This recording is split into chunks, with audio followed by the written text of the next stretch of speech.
The video "Getting Dirty: A Defense of the Cheka" was made to refute the criticisms of those revolutionaries who condemn violent methods out of hand. Revolutionaries who condemn the Cheka and instruments of violence often have no real understanding what an actual revolution entails. They are more attached to the purity of theory than the blood and tears of struggle. That being said, whether one views the Cheka as a positive good or a necessary evil, reliance on violence doesn't solve all problems. The Cheka and other instruments of violence may be necessary in order to secure the revolution, but it won't build communism. Getting dirty or making the necessary compromises that come with the assumption of power, which may which may ensure survival, but they do open other problems. In this regard, this video seeks to answer the following questions. 1. To what extent should revolutionaries rely upon violence and keep it to a minimum? 2. What is the relative weight of violence compared to other factors in ensuring the survival of the revolutionary regime? 3. How may the instruments of revolutionary violence take up added rather than reduce importance as the process continues? And fourthly, who are the targets of violence? Are they the bourgeoisie or those who have differences within the revolution? A clarification of these questions will help to shed light on problems of violence that come up with the revolutionary transitional process. Although the Cheka and other instruments of revolutionary violence are used to overthrow the old ruling class and put down the resistance, they have a certain equivalent in class capitalist societies. Capitalist society also has a state that seeks to maintain the dominant property relations and uses various organs to accomplish this goal, i.e., army, police, courts. However, state power is a creation of men, which in a sense was turned against its creators. Or to put it differently, the state apparatus is alienated from society. Marx, in one of his earlier works, describes this as follows, and I quote, "The state becomes something alien to the nature of civil society. It becomes this nature's otherworldly realm of deputies, which makes claims against civil society. The police, the judiciary, and the administration are not deputies of civil society itself, which manages its own general interest in and through them. Rather, they are office holders of the state, whose purpose is to manage the state in opposition to civil society." End quote. However, state power is a creation of men, which in a sense was turned against its makers. The state is thus used against society. The danger of the separation of the organs of state power from control by society can be seen with, and I quote again, "with its enormous bureaucratic and military organization, with its wide-ranging and ingenious state machinery, with a host of officials numbering 500,000, besides an army of another 500,000, this terrifying parasitic body, which enmeshes the body of society." End quote. This separation and the need for the state to maintain the dominant property relation results in the state managing the common affairs of the whole bourgeoisie. It was this state, along with the capitalist social relations as a whole, that Marx seeks to overthrow. However, the question here becomes, what replaces the capitalist state? For Marx, the example of the Paris Commune was essential in this regard, for the Paris Commune was essentially a working class government, the product of the struggle producing against the appropriating class, the political form at last discovered under which to work out the economical emancipation of labor. Not only was the working class in control of the state, but the function of the state, which had been alienated from society, were done away with by the Commune. The Commune made that catchword of bourgeois revolutions, cheap government, a reality by destroying the two greatest sources of expenditure, the standing army and the state functionalism.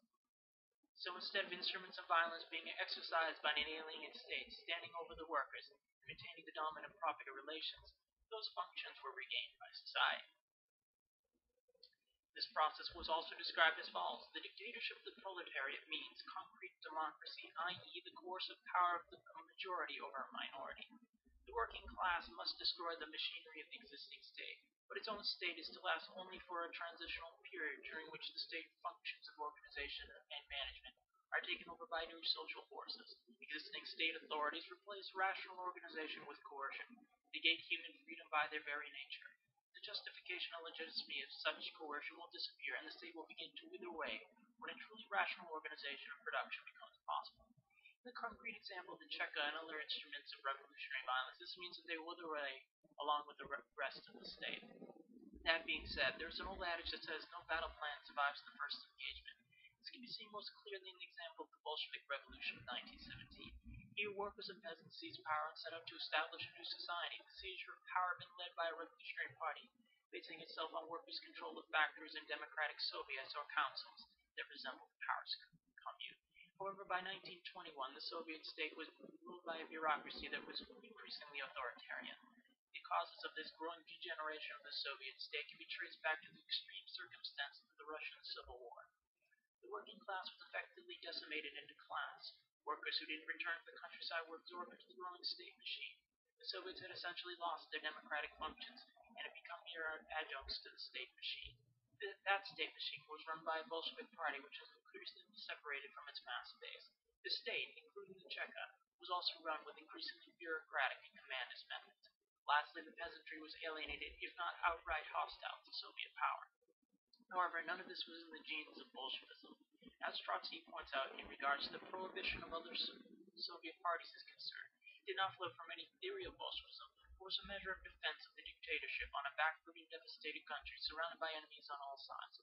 For the Bolsheviks, it was clear from the beginning that this measure, later completed by the prohibition of factions inside the governing party itself, signalized a tremendous danger.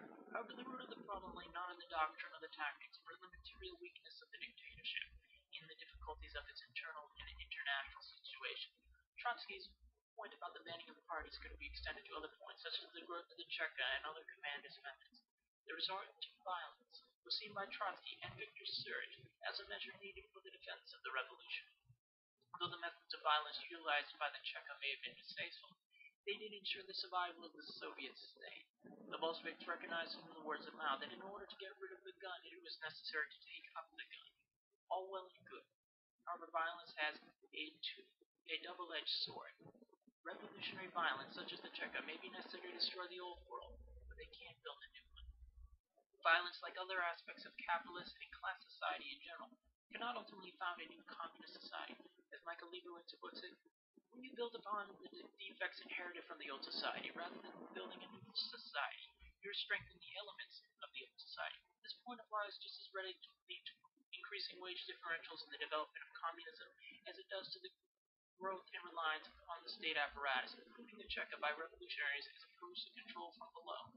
For example, Trotsky himself resorted to authoritarian methods during the Civil War. He admits and defends those actions.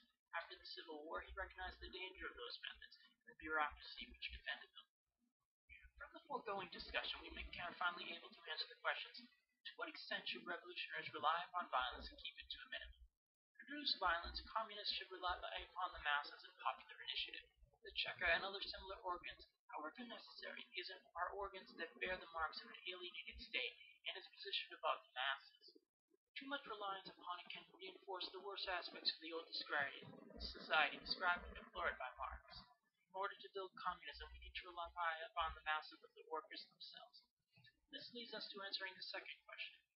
What is the relative weight of violence compared to other factors in ensuring the survival of the revolutionary regime?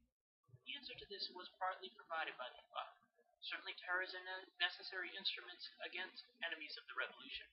Yet arming the workers themselves and relying upon them will do more to strengthen the revolutionary regime than an organ of terror. Closely connected to this is the need to raise the consciousness of the workers.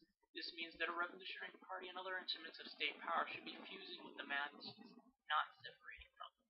This requires a process in which the premise is not to perpetuate the divisions of the old class society. Rather, as Gramsci pointed out, in the formation of leaders, one premise is fundamental. It's the intention that there should always be rulers and ruled, whereas the objective to create the conditions in which this division is no longer necessary. This means that communists should be seeking to overcome the divisions of the old society. To do this, a socialist method of control or self-management is essential along with the instruments of terror. The central point is that it must be built by the associate producers themselves, overcoming the second-order mediations of capital, or in the words of Marx, on a mass scale. The production on a mass scale of this communist consciousness, and for the success of the cause itself, the alteration of men on a mass scale is necessary. An alteration which can only take place in a practical movement or revolution. This revolution is necessary, therefore, not only because the ruling class cannot be overthrown in any other way, but also because the class overthrowing it can only, in a revolution, succeed in ridding itself of the muck of all ages and becoming fit to society anew. As regards to the fourth question, leaving aside the third for a moment, who are the targets of violence? Are they the bourgeoisie or those who have differences within the revolution? A great deal of this answer is to be found in the above. Communists should seek to broaden their base of support whenever possible. Perhaps the methods of Mao's master line are most appropriate here. Mao divided the masses into three parts: advanced, intermediate, and backward. Mao urged for revolutionaries to fuse and raise the consciousness of the advanced. At the same time, revolutionaries need to raise the consciousness of the intermediate while seeking to win over and isolate the backward. Through this process, revolutionary violence could conceivably be kept to a minimum.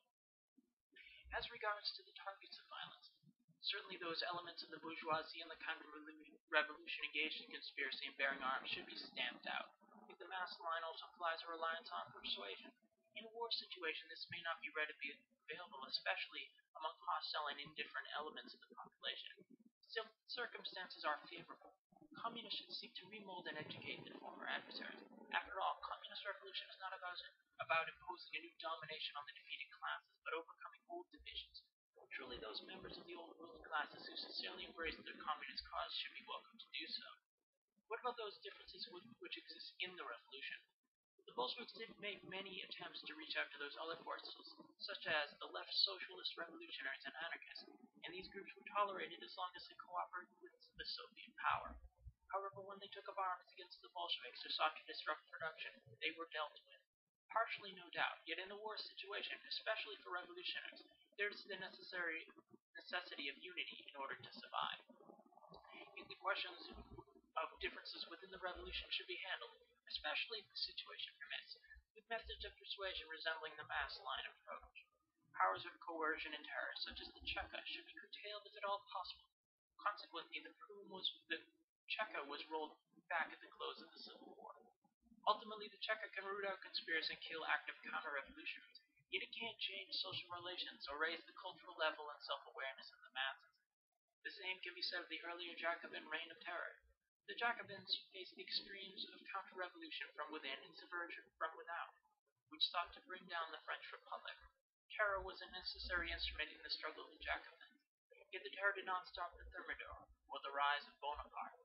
Similarly, the Cheka did root out counter-revolution in Russia, but it didn't stop the rise of a new ruling caste. This is not to say that the Cheka or some kind of intelligence agency to locate conspiracy is unnecessary. The Cheka or Napoleon would still be necessary even in the absence of an outright war. In the example of the USSR, the country faced conditions of capitalist encirclement by many states which actively worked and hoped for its downfall.